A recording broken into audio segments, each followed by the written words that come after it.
लख आगासा आगास ओढ़क ओढ़क पाल थके वेद कहने की बात सहस 18 कहते असलो एक तात लिखा होए तो लिखे लिखे हुए आस नानक वटा आखिए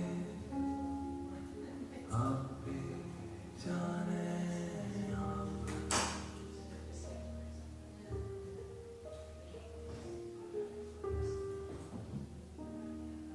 पताला पताल लख आगासा आगास ओढ़क ओढ़क पाल थके वेद कहने की बात सहस 18 कहते असलो एक तात लिखा होए तो लिखिए लिखे हुए नानक वटा आखिए आपे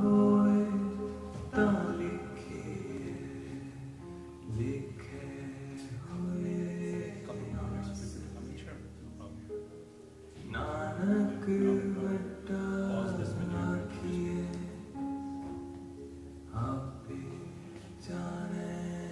आप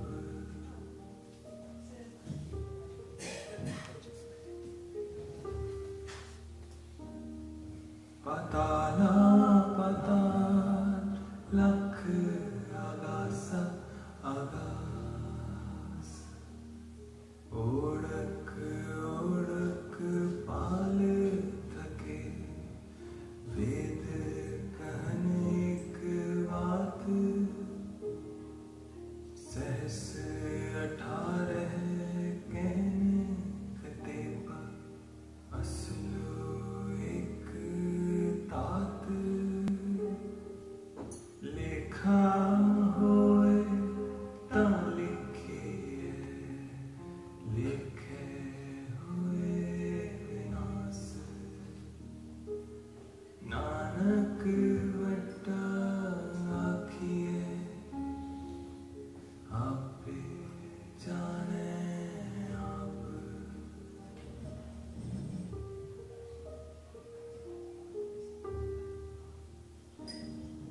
पताला पताल लख आगासा आगास ओढ़क ओढ़क पाल थके वेद कहने की बात सहस 18 कहते असलो एक तात लिखा होए तो लिखिए लिखे हुए आस नानक वटा आखिए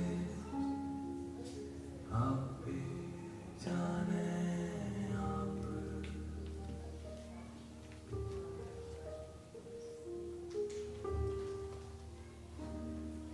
पताला पताल लख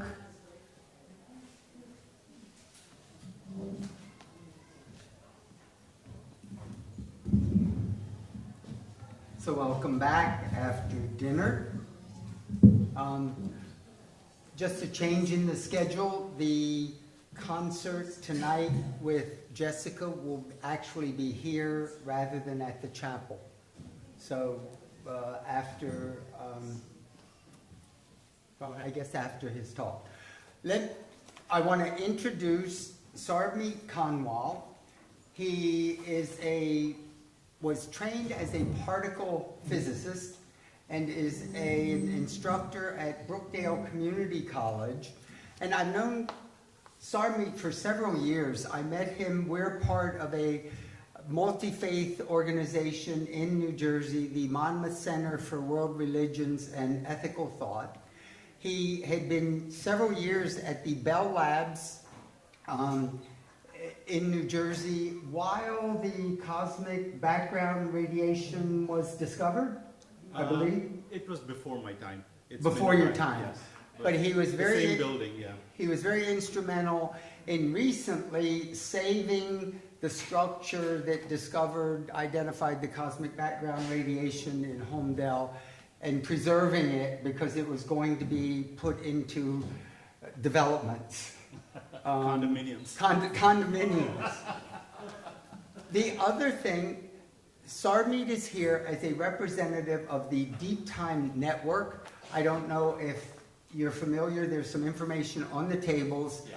It's an organization that he'll say a little bit more about, but it represents the cosmological story of the universe, the modern story of the universe. Another thing I want to share about my experience with Sarmeet, I attended the Parliament of World Religions in Chicago, I guess it was last year, and some of the IRAS were there. And I got into the habit of turning to whoever I was next to through the Parliament and asking, have you ever had a spiritual experience? 90% of people I asked just lit up and started talking about spiritual experiences. But the Sikhs have a tradition of langar. They give free meals, and so they provided free meals for the Parliament. And I'm sitting, we all sit down, it's equalitarian, so you're seated, nobody is higher than the others, you're on the floor. I'm next to some young college-age Sikhs. And I asked, have you ever had a spiritual experience? And they just look at me, what do you mean? So I start describing this feeling of connection and love and gratitude, and they said, we live this every day. And they describe, we wake up in gratitude to life, to the universe, to God. We thank it every morning. We live to be of service for other people. And it was clear to me that they're raised with a spiritual connection their whole life. So when I came to Sarmeet and said, have you ever had a spiritual experience? I think he's still trying to figure out what I mean because he's been living it. So I hope he'll say a few words about that, Yeah. but it's just been an interesting relationship. So, welcome. Thank you very much.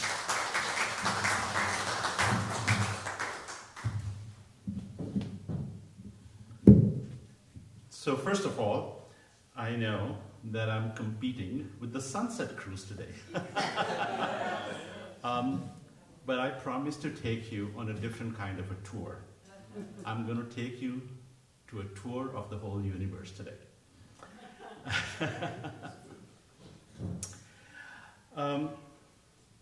By the way, the chanting that you were hearing a little bit earlier on when you came in is from the Sikh scripture.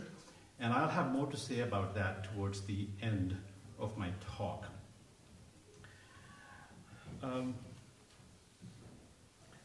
So let me just touch, since Calvin started out by talking about my religion, my talk today is based on science. But I just want to make a connection, and you will find there will be connections between the religion that I subscribe to and the science that I'm going to be talking about. So let me just give you a little bit of an introduction in the beginning. I am a Sikh, and Sikhism was founded in northern India about 500 years ago. It is actually the 5th largest religion in the world, with about twice as many subscribers as Judaism. Now this connects with what Calvin was telling you about. If you ask a Sikh on the street how he or she is doing, the most likely response will be 2 words: Chardi Kala. the words literally mean in high spirits. And they signify a state of unstoppable positivity, a philosophy that Sikhs are taught to imbibe as a way of life. And it helps them sail through the ups and downs of life in good cheer. So,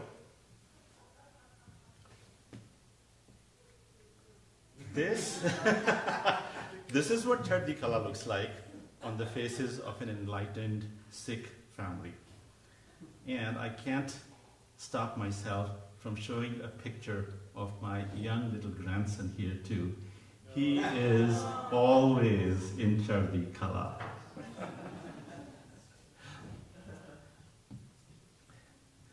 Now, for a Sikh, spirit is not something that resides in you. It is you who must learn to reside in it. And spiritual experience is not a transient or a sudden phenomena. It is, as Calvin described, an ongoing state of mind that is achieved by practicing ways in which we can identify with the whole universe instead of our small everyday egos. So Sikhism was founded on the principle of a singular oneness, which I'll be coming back to a few times later on. This oneness lies behind the diversity that we see in the whole world. And so Sikhs are asked to imbibe this oneness in their hearts and souls and to live their entire lives from that place. So, let me just pull this a little bit forward here. There we go.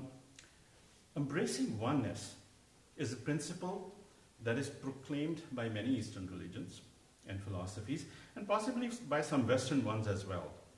So in my talk today, I will explore the possibility of gaining an insight into this oneness through science.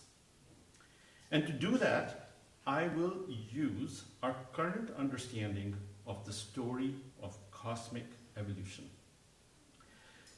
This narrative, by the way, has been gradually revealed to us and put together, and Calvin mentioned the horn antenna, which was actually a major step towards understanding the evolution of our universe. And it's been happening over the course of the whole last century, I would say. But before I jump into the science of it, I want to relate to you one experience of oneness that really struck me when I read about it. This was encountered actually by an astrophysicist while he was gazing at the night sky.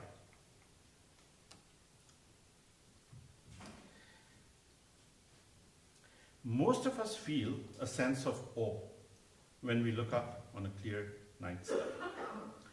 But if you can truly connect with the cosmos, then that alone can trigger a full-on spiritual experience. This is what happened to Alan Lightman, who is not only a physicist, but also an author of 25 books encompassing poetry, fiction, philosophy, and science.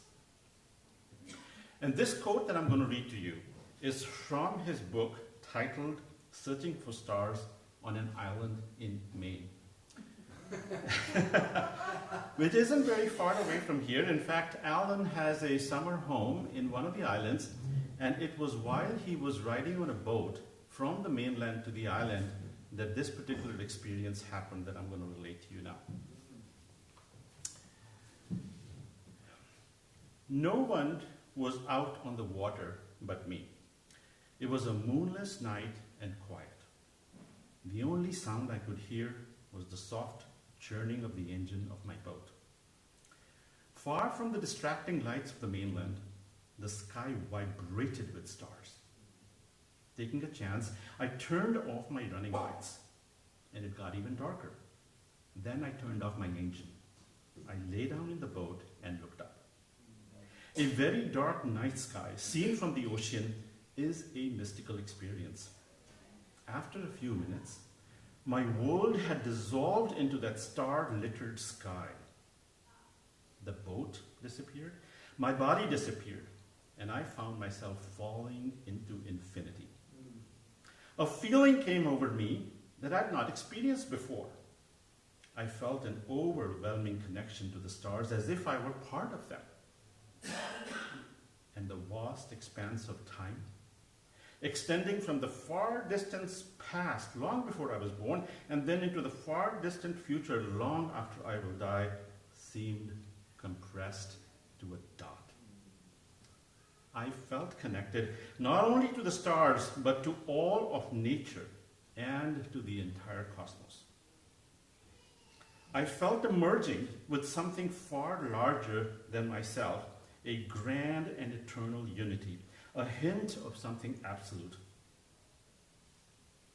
After a time, I sat up and started the engine again.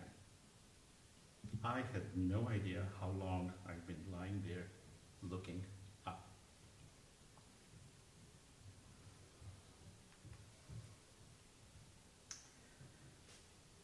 So I believe that when we go through an experience like that, our consciousness, our very consciousness, is getting into a resonance with a hidden oneness in the universe. So the question becomes, how do we achieve a oneness like this with something which is quite abstract, the cosmos? How many of you have had an experience, perhaps not quite as intense as Alan did, but while looking not necessarily at the stars, but while looking at just a beautiful landscape, an enchanting landscape? How many of you have felt that sort of an experience? I can see. So it's a little bit easier to feel this way when you are in the presence of a landscape like this. But to feel the same way with the whole of cosmos is a little more difficult.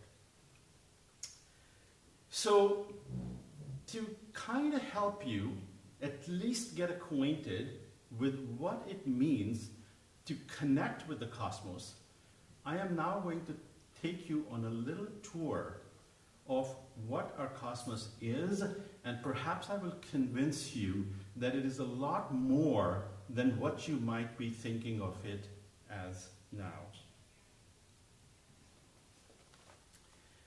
So, the first thing I'm going to do is to acquaint you with some astounding facts and figures. You know, I teach astronomy, so this is one of those things that I love to do. But here goes. So, first of all, we must all realize that the only thing that we can talk about in terms of the cosmos is the part of the cosmos that we can observe. The part that we can see with our telescopes is what I mean. The light from any further reaches of the universe hasn't had enough time to reach us because the universe has only been around for 14 billion years. So we cannot see that part of the universe. But what we see right now, which we call the observable universe, is a pretty amazing thing in its own right. So the observable universe is 93 billion light years across. One light year by the way is not a unit of time, it's a unit of distance. A light year is 6 trillion miles. So if I do the multiplication, the width of our universe comes out to more than 1 septillion miles, which, if you don't know what a septillion is 1 followed by 24 zeros.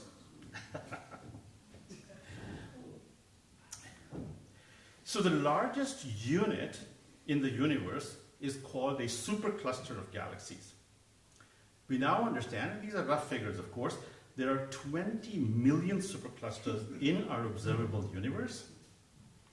Each supercluster has about 100 galaxy clusters in it. Each cluster has an average of 1,000 galaxies, and if you do the multiplication, that makes a total of 2 trillion galaxies in our universe. And since there is an average of about 100 billion stars in each galaxy, that gives us a total of 2 septillion stars. That's 2 followed by 24 zeros again. And we now know, and this is recent discovery, that almost every star has a whole bunch of planets going around it, maybe from 2 to 10. So the number of planets in our universe is even more than the number of stars. Someone did a rough comparison, and they said that the number of stars in the universe is as many as the number of grains of sand in the whole of Earth, on every beach, every sand dune that you can imagine. So that's a lot.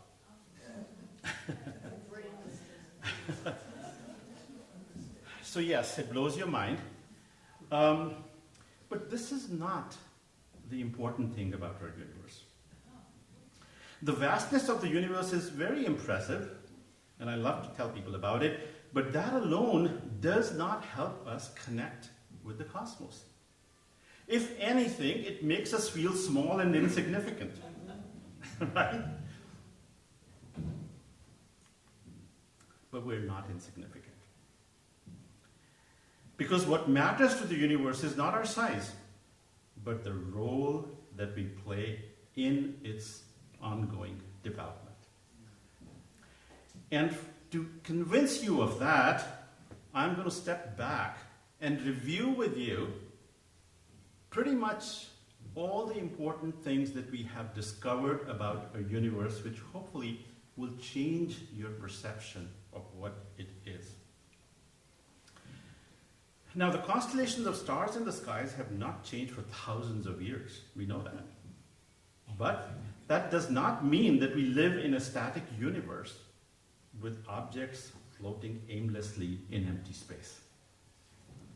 It turns out that the great distances that span the universe make it difficult for us to see what's going on there. Also, the time scale on which many of the things happen in the cosmos is incomprehensibly slow. Much slower than our time scales here on Earth. But believe me, when I say that underneath that peace and quiet is a turbulent universe, where galaxies move at unimaginable speeds, I'm talking about hundreds of millions of miles per hour, and explosions more powerful than we can visualize happen all the time. In fact, it would not be an exaggeration to say that each galaxy is like a bustling metropolis, and the universe is its wild and wonderful playground. So I'm going to start a little tour of the universe by making a bold declaration, and then I will defend it. So I am going to tell you that the universe is an intricately functioning superorganism with a level of interdependence, communication, and connectedness that rivals that of our human body.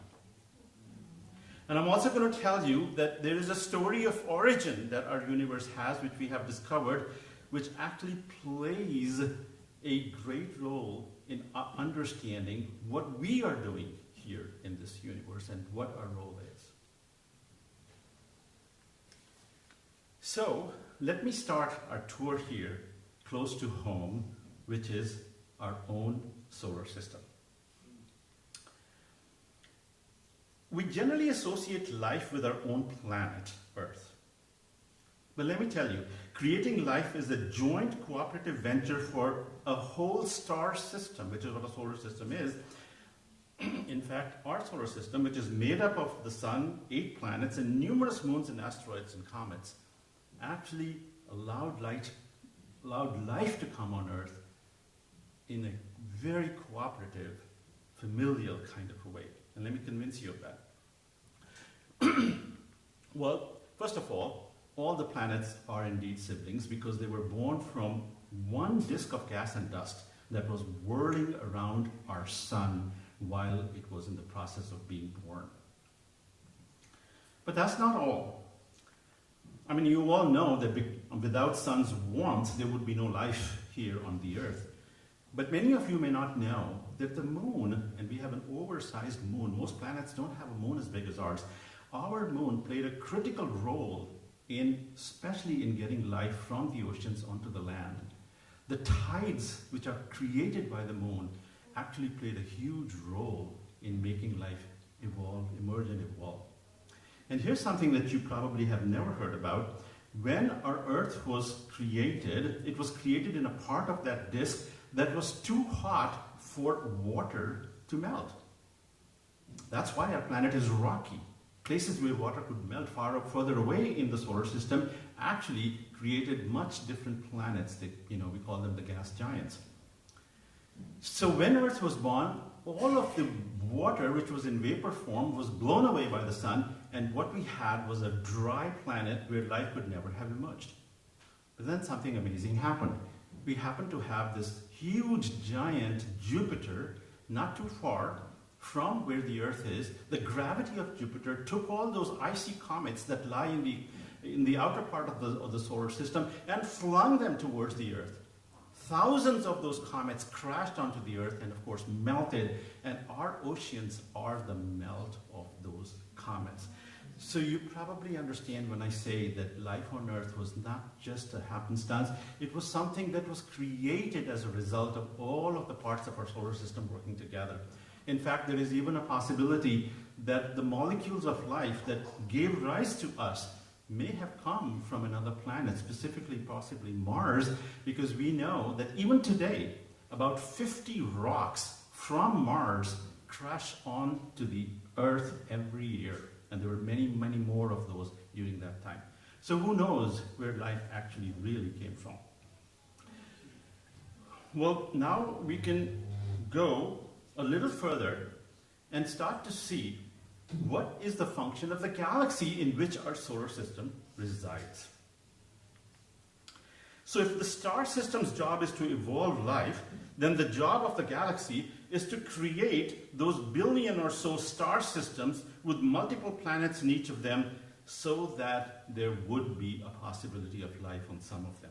Certainly we know it was happened on one of them.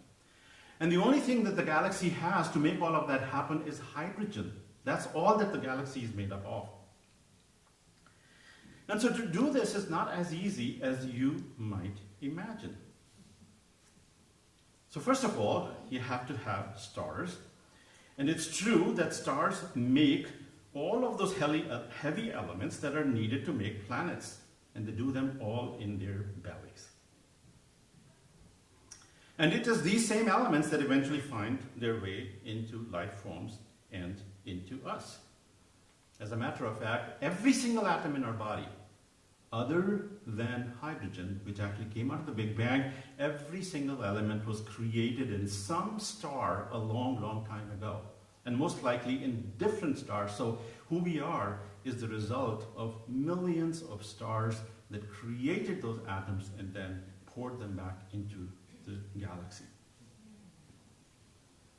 So how does our galaxy do that? Well, it does have to do with those spiral arms that you're so used to seeing in the image of a galaxy. But the spiral arms are not what you think they are. You might think of them as the brighter parts of the galaxy somehow arranged in that spiral form, but actually they are something very different. They are waves of density and pressure that swirl around the galaxy. And every time a cloud of hydrogen gas passes through that higher density wave, it is compressed to create a star. But creating a star just once won't do it. Because the amount of elements that a star makes during its one lifetime is too tiny for that to actually come into a planet. So it has to be done again and again. And indeed, every time a cloud of gas passes through one of those spiral arms, you get 1,000 stars. Now, those 1,000 stars live their lives, and then they pour their booty back into the galaxy. But that is not enough, because that booty, those elements, now have to be mixed up in the gas so that they can be part of a next lifespan of another star. So the first thing that happens is that you have a huge explosion when a star dies, which we call a supernova, and it is during that explosion that all of the stuff that it had made gets poured into it. In fact, yet new elements are made in that process that can't be made inside the star itself. And then what happens is pretty interesting. These supernovas are like bubbles of gas, and slowly the bubbles merge with each other, and they become huge lobes that are on each side of our galaxy, and these lobes keep getting bigger and bigger until they rain back all of those elements back into the galaxy, which get mixed into the thing and wait for the next spiral arm to go through them so that they can become other stars. It's only when about 100 generations of these stars have been through the process of making those elements that we have enough stuff in the galaxy to make planets. And then those star systems that I show you here on this mix, they make their own way in the galaxy, and our solar system is one of them, where we know that the whole plan of making life actually did work. Now we can go even further afield, and we need to understand now, how does the universe make these amazing galaxies that can make planets? And that isn't as simple as we think either. So what we know is that galaxies exist in clusters and superclusters, as I mentioned before, and these clusters and superclusters are actually moving at incredible speeds along lines or filaments, as we call them, towards huge gravitational masses, which we call the nodes, to which they are attracted gravitationally. It is during that process of attraction that these galaxies jostle, merge, and collide with each other. One thing that happens in those collisions is that new gas is injected into the galaxy so that they can continue to do that stars. And also, every time there is a collision, there is an evocation of more star formation, so they kind of help each other in that way. And the other amazing thing that we don't fully understand, but we believe that it is the process of collisions with somewhat bigger galaxies that enables those spiral arms to form. And without those spiral arms, there would be no idea at all.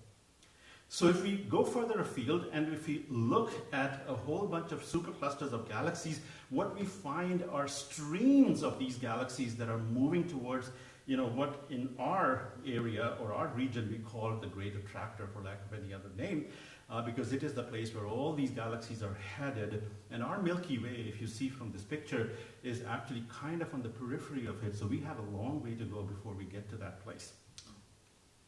And so these clusters of superclusters are called hyperclusters of galaxies. And if we go even further afield, what we find is that these hyperclusters connect to each other through these amazing streams that we talk about. I sometimes like to call them cosmic rivers. And now you see this particular image is starting to look like the organ of a body.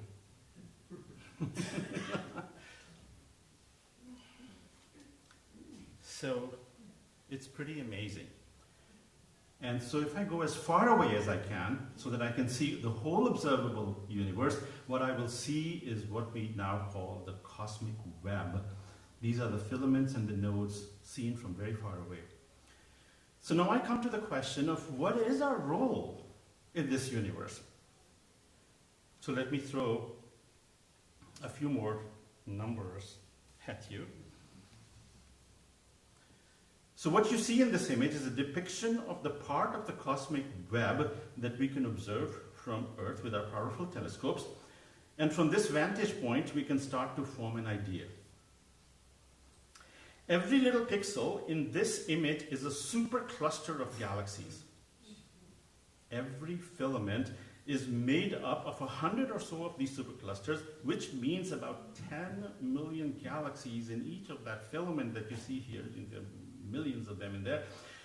That equates to about a quintillion stars, that's one with 18 zeros, and an even greater number of planets in each of those filaments. So even if 1 in a billion planet evolves to the level of Earth, and we really don't know what that possibility is, we wish we did, but we don't, so we just have to guess at it. But if we assume that 1 in a billion, then each filament would contain about 1 billion planets with life that is aware of the cosmos around it, just like we are, or we're getting to that point. Now you can see why it makes sense to say that our cosmos is interconnected, interdependent superorganism. And this is the important part. We are as much part of this organism as an apple is a part of an apple tree. Or a brain cell is a part of the body that it grows in, to take the human body analogy. So our awareness, along with the awareness of God knows how many species of, Earth-like people or planets there are, is really the equivalent of the universe becoming aware of its own evolving journey. That means something. If we are aware, if we are the awareness of the universe, then we are the universe. Think about it from a human perspective. The human person doesn't think of their awareness as something just residing in itself. It thinks of its awareness as who that person is. And so the awareness makes us the universe.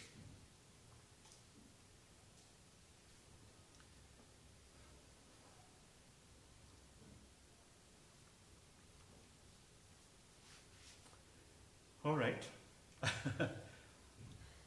So what is our role? Our role is to wake up the universe to itself, to help it continue its journey.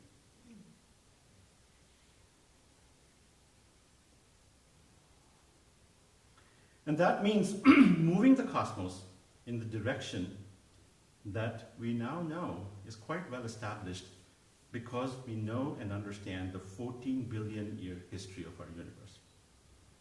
And that direction that I'm talking about, as far as I can make, and I'll tell you a little bit more about that, is really a direction in which the universe continues to take its parts and pull them together, whether it's gravity or whatever it is, pull them together into harmoniously working wholes. And wholes that are capable of ever greater agency, which is how we humans got to where we are today. So this implies, and now I come back to the oneness that I started out with, this implies that there shouldn't be any doubt that the universe is a single interconnected whole. But that's not the oneness that I started out with. There's even more than that. Science is now telling us that the oneness of the universe runs deeper than that. The universe is the manifestation of a single underlying principle that lies underneath the veneer of our physical world and governs every aspect of its ongoing evolution, and has done that for 14 billion years. I would say that this underlying oneness is what our consciousness wants to be in resonance with, to create those spiritual experiences that I started out with. So now I got to the second part of my talk, and that is, where does this oneness come from? To understand that, we have to now not only look at how the universe works, which we just went through, but we have to look at how the universe was born. And we've all heard about the theory there. We know that the universe was born in a single burst of energy that filled the universe with hydrogen and helium. But what many people don't know about, they have heard a little bit here and there about, is that in addition to all these hydrogen and helium molecules that we are aware of, the universe was born with two other things: dark matter and dark energy. So I'm not going to go into all the details of what dark matter and dark energy are. In fact, we humans don't quite understand at this point what they are. And you can see from these proportions that what that means is that we don't really know what 95% of our universe has in it. The 5% that we understand is what we call ordinary matter, which is what atoms, molecules, stars, everything is made up of. But I'll tell you something. We do know how dark energy and dark matter work, and we know that they are absolutely critical to the evolution of our universe. So dark matter is known because it has a lot of gravity, and so it pulls matter together. We now know that if dark matter was the only thing that there was, our universe would have pulled together so quickly that there would have been no chance for life. We also know that dark energy has an opposite effect. It actually wants to expand the universe faster and faster. But if there wasn't dark matter and all we had was dark energy, then we would have the universe rip apart in a very short period of time, and there would be no possibility of life. Somehow, the amount of dark energy and dark matter in the universe are so beautifully balanced that they keep the universe expanding at a certain rate, but in the state in which the stars can form, planets can form, life can emerge.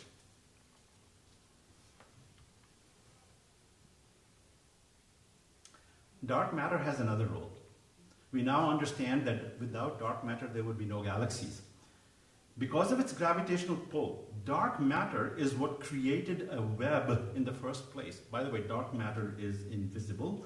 That is why it's called dark. It does not reflect light, and therefore nobody can actually see it with their eyes. We know about it because of its gravitational effect and because of our understanding of the physics behind it. But we now know that without dark matter, there would be no scaffolding that would be created, and without this scaffolding, there would have been no galaxies. Because what happens is that once the scaffolding is created, the hydrogen in the universe is attracted to these filaments, and during that attraction, stars start to form because of the compression, and then you know the rest of the story here. In fact, I'll very quickly summarize what I just told you before. It's a little repetitive, but just sort of make sure that we have the full story in front of us. So once this happened, galaxies were formed, and they started streaming towards the nodes. They crashed into each other, and during those crashing process, they developed spiral arms. The spiral arms were absolutely critical to recycling the gas to those stars. Stars cook new elements, and in their cores that are absolutely critical for planets and life to emerge, star systems then work together to build those planets from star dust, and we now know that life evolved, at least on some of them, at least on one of them, but we think that maybe it evolved on many, many others. So then the question becomes, what does it take to turn hydrogen, which is what we started out with, into humans in 14 billion years? And the answer to that is, it is a very, very special order, a hidden order that the universe follows, that it's governed by, and it is the playing out of that order that evolves the universe, which is what has been happening for a long time. So in order for me to tell you about this oneness that I'm waiting to acquaint you better with, I have to first step back a little bit and tell you about this hidden order. We call these the laws of physics that run the universe. And it turns out that after centuries of research, we now have found out that all of those rules and laws that run the universe can be summarized into 4 forces of nature. And you're acquainted with some of them. I know gravity, everybody knows what it is. Electromagnetism, it has to do with electricity and magnetism, but that is what holds our atoms together. The second 2 forces, the strong force and the weak force, not very inspiring names, but that's what they are. Those forces operate inside the nucleus of an atom, and they hold the nucleus of the atom together. So without these forces, there would be no life, no matter, no universe as we know it. But the beauty is that just from these 4 forces, I can construct everything that exists in the universe, and I can explain everything. So it's pretty amazing that we can do that. And I want to carry the analogy with the human body a little bit further. And I'm going to tell you now that these force laws can be compared to the genes inside the DNA molecule. Because guess what? These force laws tell the universe what kinds of atoms, stars, and galaxies to make, just like the DNA code tells the human body what kind of molecules, hormones, proteins to make. But here is the thing that I really want to see if you can get, And that is because, I'm hampered by the fact that I can't give you all the mathematical equations here, but I just want to tell you one thing, which is really amazing to me, and that is if you take each of these force laws and you change them just a little bit, and the way that you change a law is that whenever you have a law, it's an equation, it has numbers in it, and I can tune those numbers, change them by a 1%, 2%, whatever it is. If I change those numbers, the future of the universe completely changes. And even this is kind of comparable to our DNA, because you know that a small error in a DNA in the process of its replication perhaps can be fatal to human life. And that's exactly what happens with these laws as well. So it raises an interesting question. What is it that enables the universe to walk such a fine line while maintaining the general direction that moves it towards creating self-aware life? Well, the answer is something that I've been basically telling you, and that is that it is that fine-tuning. It is that incredible sort of a balance that happens where all those little constants in those laws are just right so that the evolution will proceed in the way that we have seen it to proceed. I have another way to try to explain it. I mean, this is one of those things that I try all the time to get people to understand, and very often they don't quite get it. So I have this interesting way to say what I want to say, and that is through this idea of evolutionary funnels. This is just an analogy, basically. But what it is that this effect of fine-tuning is that the possibility of evolving life at every stage seems to stay within the possibilities. It would be very easy at each of these stages for that possibility to fall out. In fact, I can do a calculation and I can see what is the chance that at every stage the universe continues to keep that possibility of life within it. And I can tell you it's very, very small. And if you do that again and again, you get a very interesting situation. So let me just sort of go through this quickly. So first of all, the universe could have created ordinary matter, dark matter in many different proportions, but it did it in thus the way that would create life. The dark matter web could have led to many kinds of galaxies coming into existence, but it did it in such a way that the range of galactic variety included in it those that can have spiral arms. It's not easy for that to happen. And galaxies could have burst all kinds of stars. But again, there's some kind of a tuning there that creates a range of stars that includes ones that can create those life elements. And those also some other stars that have long enough lifespans that they can actually nurture life on planets. Once again, the disk that goes around the stardust disk that goes around that make planets could have created all kinds of planets. But within the possibility of those planets, there are those that are very much like Earth and have the possibility of creating life. And then life on Earth could have evolved in many different ways. In fact, I can fine-tune these things and I can say that life would never proceed the way that it did, but it did. And again, it is because these forces are tuned in a way that makes it possible. So now imagine the odds of such a thing happening. My belief is that this is not blind, random chance. It just couldn't be. So the only conclusion that you draw is that the order in our universe was purposely put together to include self-aware life in its range of possibilities. When I usually say this, the first thing that people try to sort of insinuate is, I'm trying to find a proof of the existence of God. Far from it. To me, it is the fact that this happened that is important. And for us to create narratives around it which do not have that same level of evidence that all of the science that I talked to you about doesn't make any sense whatsoever. Neither does it make sense for us to go around and saying that all of this happened just out of random, blind chance.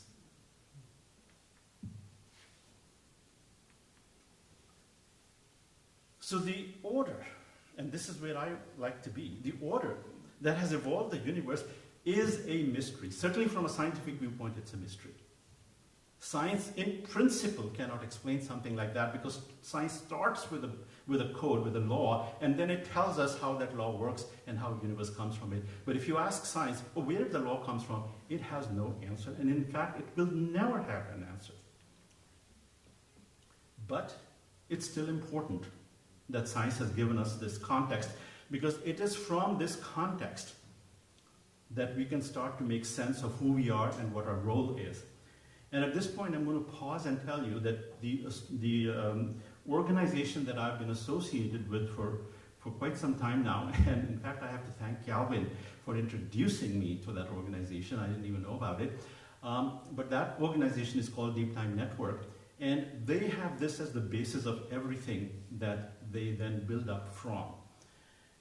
And so, this is Deep Time. This is the piece of paper that I have on the table that has a little bit of information about what Deep Time Network does. And you're welcome to come and talk to me more about, what it's about. But here is what their vision is.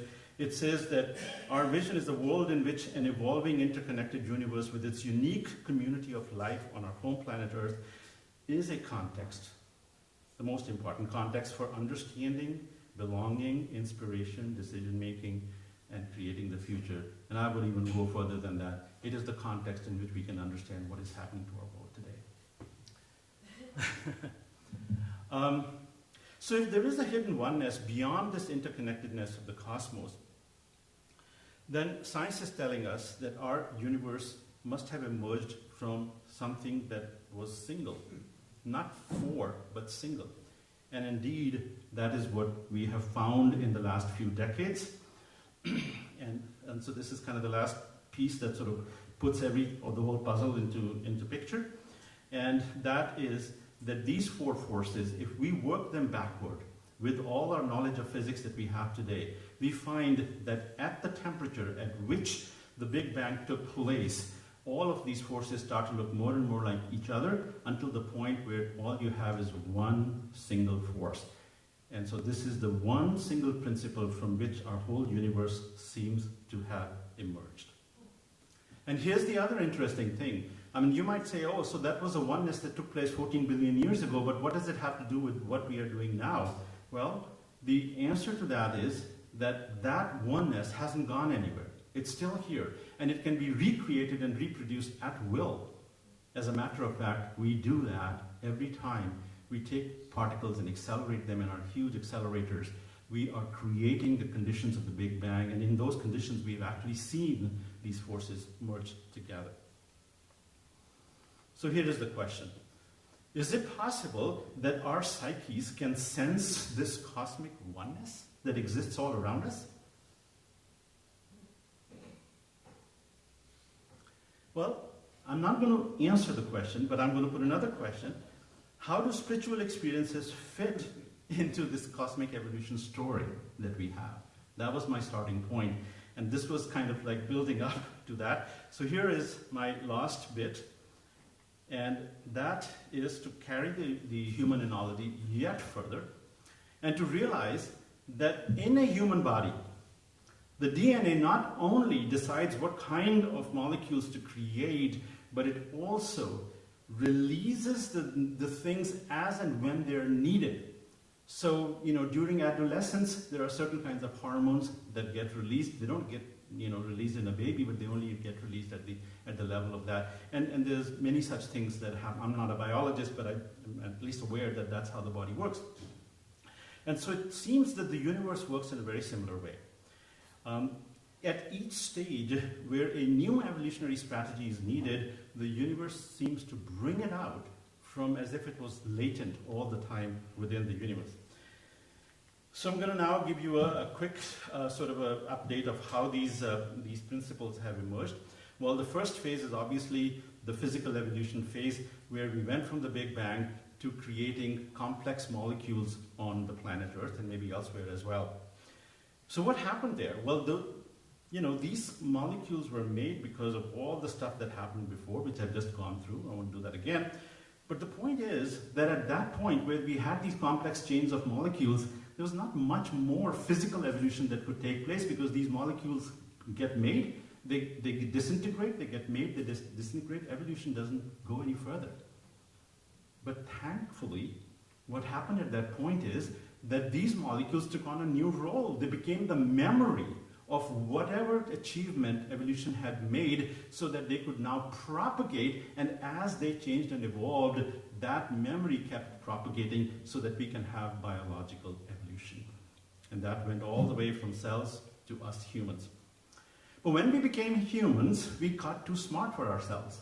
And we were able to outwit the ecosystems that are necessary to create biological evolution, because we don't necessarily have to adapt to those ecosystems. We can get the ecosystems to adapt to us, which has its own problems. But that's really what has been happening. So in order to get around that, what really happened is that we started to evolve not through our DNA, but we started to evolve from our minds and our culture. And that's what we call cultural evolution. And it may have started with language, or maybe even before that, and now it's become artificial intelligence, and who knows where it will keep going.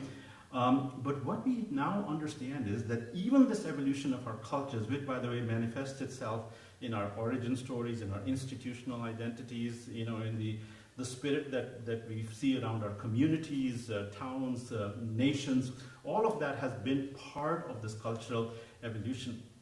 But guess what? This evolution is reaching a breaking point as well, because we now see that all these amazing institutions like religion and so forth are actually creating more division than they are helping us be a global harmonious world. So I believe that we need the fourth state of evolution, and I think that that is spiritual evolution. And so it may have started with animism, and we don't know where exactly it's going. It's certainly not done. I think it's in the beginning stages at this point in time.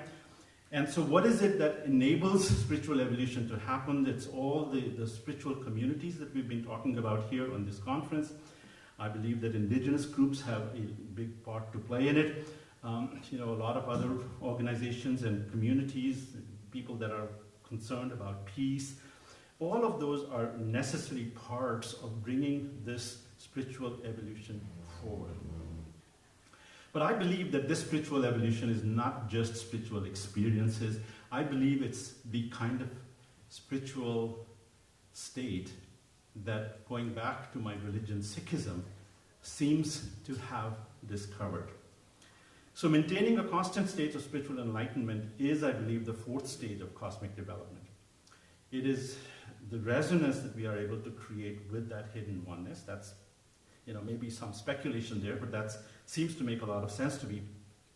And to bring it about, we must open our inner spiritual cores, which, Calvin is an expert on those.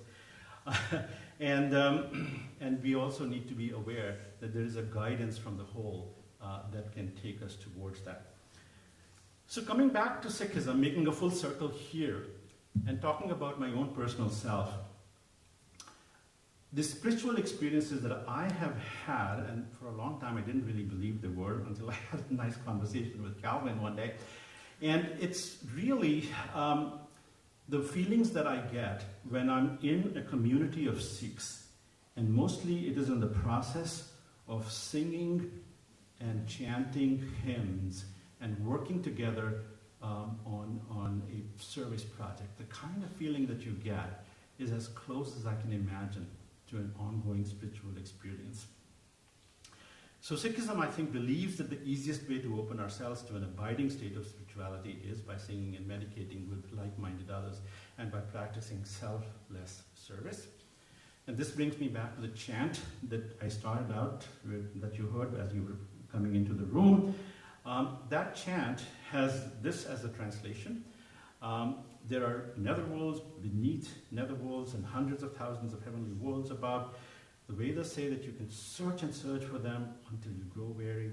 The scriptures say that there are 18,000 worlds, but in reality there's only one universe. And if you try to write an account of this, you will surely finish yourself before you can ever finish writing about it. Now, what's the point of this? The point of this is that our founder, Guru Nanak, so that's the name that comes in, our founder was telling us that all the intellectual knowledge that we have, which is what I've been doing here in this class, it's a good building foundation, but it isn't going to get you into that state of spiritual experience. That can only happen through experience itself. And so I end my talk by saying, that the scientific knowledge of the cosmos helps us, especially in our modern industrialized worlds where we have stopped having the kind of faith that Kelvin's talked about. So it can actually help us get to the point where we can start to understand that oneness and perhaps find ways to connect with it. So I believe that it is helpful, but it is not the end all of getting to that spiritual state that we aspire to. Oneness must be directly experienced, and that is what this conference is about. Thank you very much.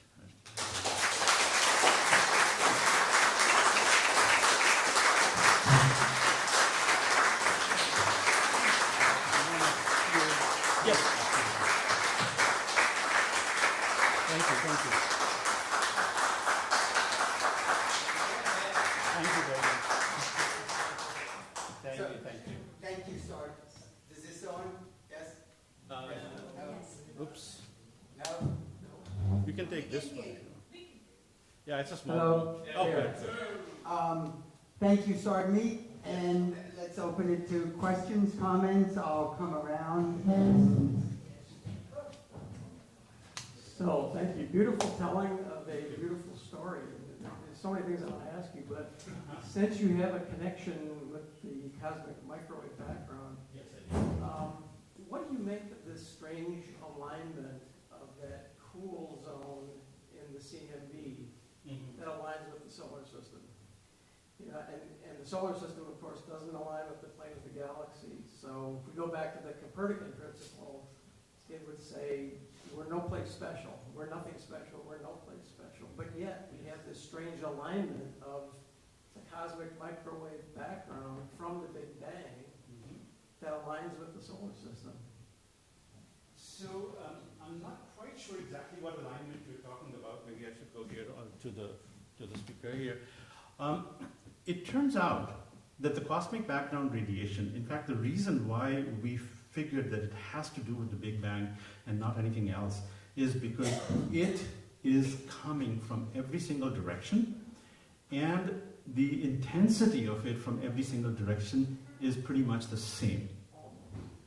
Almost. Now, the reason that it's not the same is, in fact, we call it a dipole effect, maybe that's what you were referring to, has to do with not the universe having any kind of an asymmetry, it has to do with the fact that our Earth is moving in the universe. So in the direction in which it is moving, it finds that radiation because of, you know, the effect of compression of the waves. It finds the radiation from that direction to be slightly higher intensity than it finds the radiation coming from the other side towards which it is not moving, it's moving away from. So all of that asymmetry that you're talking about, which could be connected to the solar system as well, has to do with the motion of the Earth, doesn't have anything to do with the asymmetry in the universe. So, Well, maybe I'm misunderstanding this, but okay. as I understand it, even if you correct for that, Yes, yes. there's this slight variation in temperature. And Yes. that creates kind of a line down the center of the CMB that aligns, and that's why people call it the axis of evil. Oh, really? I wasn't aware of that. And it's the axis of evil because it undermines the Copernican principle that we're no place Wow. special. Well, that's, well, I mean, I do agree with the fact that we're in no place special. We're just special, period, right? We're not in any space special. But if you are talking about any kind of an axis there, the only axis has to do with the fact that we live inside a planar galaxy, like a disk. And so the radiation that is coming in the direction of the plane of the disk is obstructed by the disk itself, sorry. And so when you look at the variation, you will find a line around the plane of our galaxy, actually, not our solar system. And that is purely explained by the fact that there is a blockage there with all the stars that are there. When we take that out, we find that there is a beautiful symmetry in that whole thing. There's no axis of evil. But thank you for the question. Any other? Yes. Yes. So where you were talking about the transitions from the Big Bang, galaxy formation, et cetera, you talked about the probabilities of the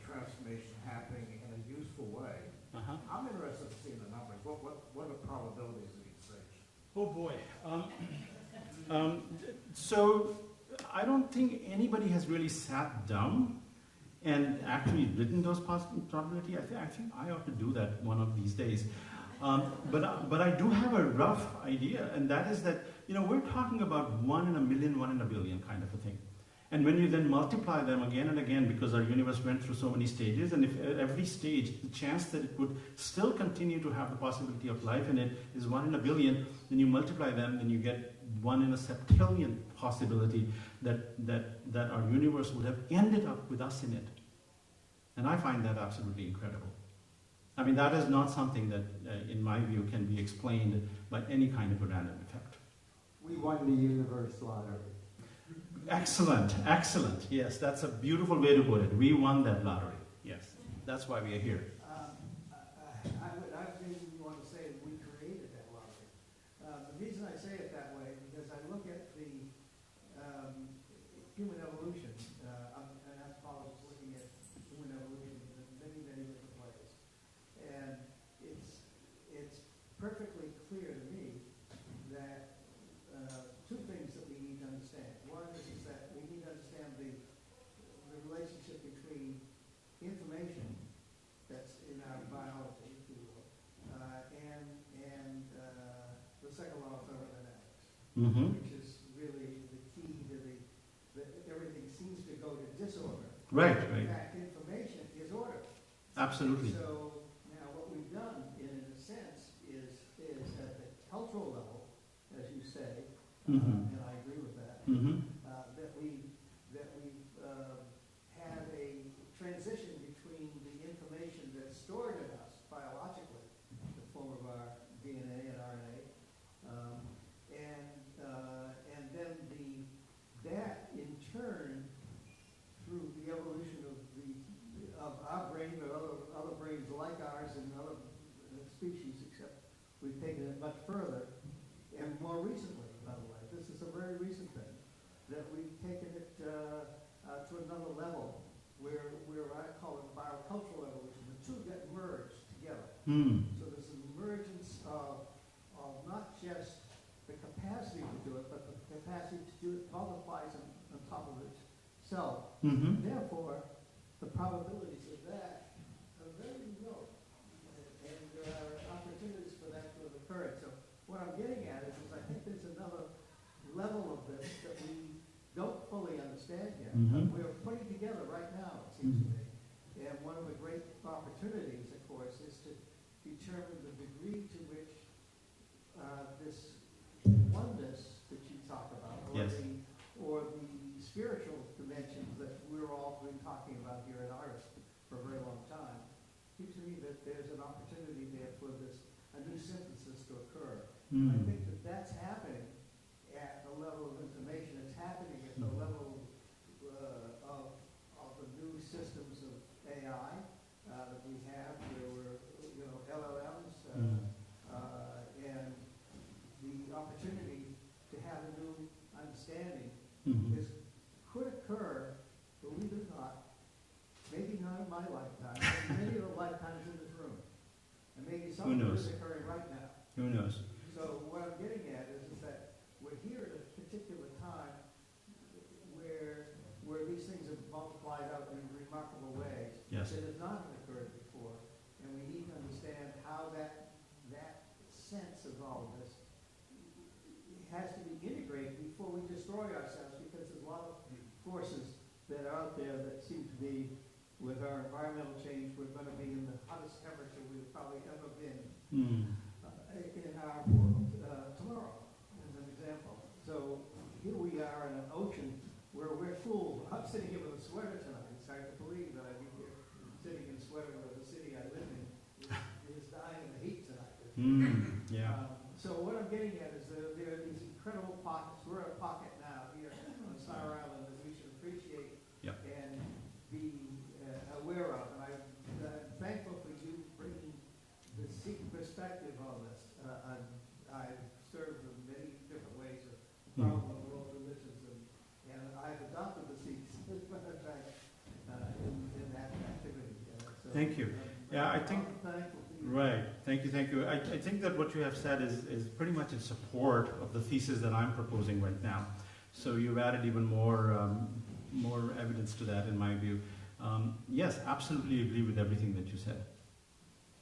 So we are in a vortex here on Scott Island.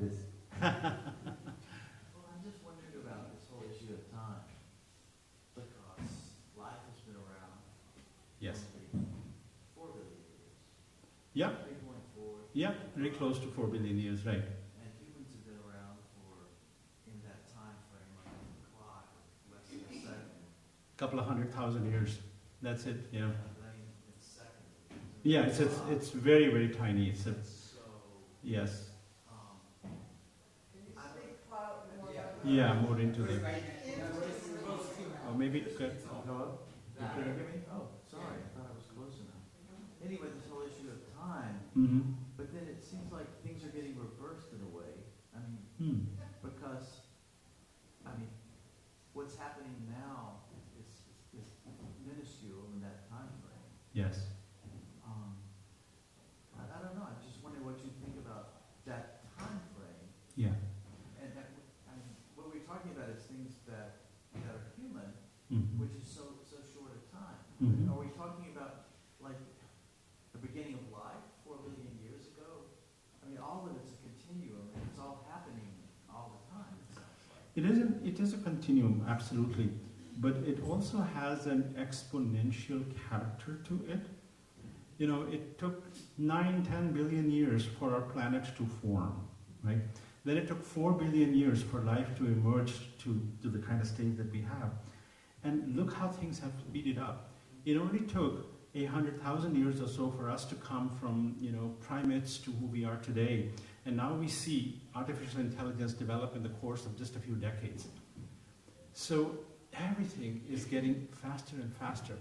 And when you think about timescales, you shouldn't think about comparing what we have done with 4 billion years of life being there. You should simply look at the fact of what it means in the context of the speed at which life is evolving today. And so what is maybe just a decade or a century now is the same sort of a thing that maybe was a billion years sometime back. So I think that exponential effect is very evident, which also makes it very dangerous because now we can destroy things much faster as well. Right? So yeah, absolutely. Thank you, Sandy. Sure. Fabulous. So here your conclusion, oneness must be directly experienced. So Mm-hmm. would you comment on the fact that this oneness, right, in our nature, Yes. with nature, Yes. seems to be,